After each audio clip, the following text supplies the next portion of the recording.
Hi, this is DTH. ഒരു സാധാരണ cinema പ്രേമിയുടെ film റിവ്യൂയിലേക്ക് വീണ്ടും സ്വാഗതം. Once upon a time in Kochi. നാദിർഷയുടെ സംവിധാനം, റാഫിയുടെ എഴുത്ത്, റാഫിയുടെ മകൻ്റെ ആദ്യത്തെ പടം ബുബിൻ എം റാഫി, ദേവിക സഞ്ജയ് നായികയായിട്ട് അഭിനയിക്കുന്നു. അർജുൻ അശോകൻ, ജാഫർ ഇടുക്കി, ബൈജു, റാഫിയും അഭിനയിക്കുന്നു.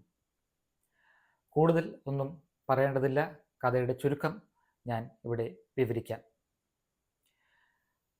നായിക: അച്ഛൻ അന്ധനാണ്. ജന്മനാഥനല്ല, പക്ഷേ അന്ധനാണ്. പെൺകുട്ടി ഒരു ലോവർ മിഡിൽ ക്ലാസ് കുടുംബത്തിലാണ്. എഡ്യൂക്കേഷൻ ലോൺ തിരിച്ചടയ്ക്കാൻ വേണ്ടിയും UK നാടുവിടാൻ വേണ്ടിയും കൊക്കെയിൻ വിൽക്കുന്നു. നായകൻ്റെ അച്ഛൻ കുടിയനാണ്. മിലിറ്ററിയിലായിരുന്നു, പക്ഷേ കുടിയനാണ്. നായകൻ, അതായത് ബുബിൻ എം റാഫിയുടെ കഥാപാത്രം, മിലിറ്ററി കോട്ടയ്ക്കിടുന്ന റം മറിച്ചു വിൽക്കുന്നു, കളർ ടാക്സി ഓടിക്കുന്നു. ഇവർ രണ്ടുപേരും ഒന്നിക്കുകയാണ്, സുഹൃത്തുക്കളെ ഒന്നിക്കുകയാണ്. എന്നിട്ട് ഇവർ രണ്ടുപേരും ഒരുമിച്ച് കുറേ ക്രൈംസ് ചെയ്യുന്നു.